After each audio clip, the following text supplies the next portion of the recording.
ఈ మధ్య కాలంలో మనం పీసీఓఎస్ అనే సమస్యను చాలా కామన్ గా చూస్తున్నామండి. దీనికి అనేక రకమైన కారణాలు ఉంటాయండి. ఫస్ట్ కొన్ని జెనెటిక్ కారణాలు ఉండొచ్చు. అంటే కొంతమందికి ఫ్యామిలీలో కూడా ఉండే అవకాశం ఉంది. ఇది మదర్ కి ఉంటే వాళ్ళ చైల్డ్ కి కూడా వచ్చే అవకాశం ఉంది. అలాగే దాంతో పాటు excessive weight gain, sedentary lifestyle, excessive high calorie food అంటే మీరు బయట foods like bakery items, trans fats ఎక్కువ ఉన్న food and excessive sugary sweets consumption ఇలాంటివన్నీ కూడా ముఖ్య కారణాలుగా చెప్పచ్చండి. సో ఇందులో సిమ్టమ్స్ ఏంటి అంటే ఇర్రెగ్యులర్ పీరియడ్స్, టైం ప్రకారం పీరియడ్ రాకపోవటము, వాళ్ళకి నెలల తరబడి పీరియడ్ నిలిచిపోవటము, దాంతోపాటు excessive hair growth especially face and other areas మీద, దీన్నే హిర్సుటిజం అని కూడా అంటారు. అలాగే వీళ్ళకి యాక్నే కూడా సివియర్గా ఉండే అవకాశం ఉందండి. అలాగే అల్ట్రాసౌండ్లో కూడా వాళ్ళకి చిన్న చిన్న సిస్ట్ ఫార్మేషన్ లాగా ఉంటుంది. సో ఇమ్మెచ్యూర్ ఎగ్స్ అనేవి మనకి అల్ట్రాసౌండ్లో ఇట్లా నీటి బుడగల్లాగా కనిపిస్తాయి. దీన్నే పాలిసిస్టిక్ ఓవేరియన్ మార్ఫాలజీ అంటారు స్కాన్లో.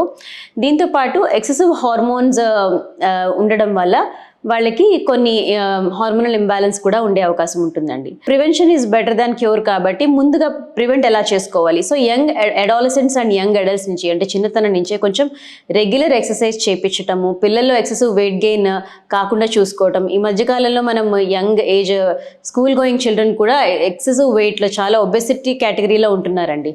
సో అలా కాకుండా వాళ్ళకి మంచి ఫుడ్ హ్యాబిట్స్, ఆహారపు అలవాట్లు మంచిగా చిన్నప్పటి నుంచి అలవాటు చేయటము, రెగ్యులర్గా ఎక్సర్సైజ్, మార్నింగ్ నుంచి నైట్ వరకు కూర్చోకుండా వాళ్ళకి daily 1 to 2 hours of physical activity ఉండేలాగా చూసుకోవటము, ఇలాంటివన్నీ మనం వాళ్ళకి అవసరమైనప్పుడు, వాళ్ళకి ఏమైనా ఇర్రెగ్యులర్ పీరియడ్స్ ఉన్నప్పుడు వాళ్ళని డాక్టర్ దగ్గర సంప్రదించి అవసరమైన మెడికేషన్ తీసుకోవడం కూడా ఇంపార్టెంట్ అండి.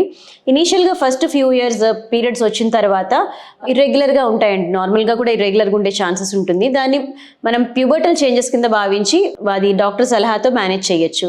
అది కాకుండా ఇంకా after many years after menarche కూడా అవి రెగ్యులర్గా ఉంటే గనక వాటిని ఖచ్చితంగా మనము సీరియస్గా తీసుకొని డాక్టర్ దగ్గర తీసుకెళ్ళి ఇన్వెస్టిగేషన్ చేయించుకొని మేనేజ్ చేయాల్సి ఉంటుందండి. ఇనీషియల్గానే ప్రాపర్గా మేనేజ్ చేయటం వల్ల వాళ్ళు క్రానిక్గా పీసీఓడి ప్రివెంట్ చేసుకోవచ్చు. ఎస్పెషల్లీ కాంప్లికేషన్స్ ఆఫ్ పీసీఓడిని కూడా వాళ్ళు ప్రివెంట్ చేసుకోగలుగుతారు.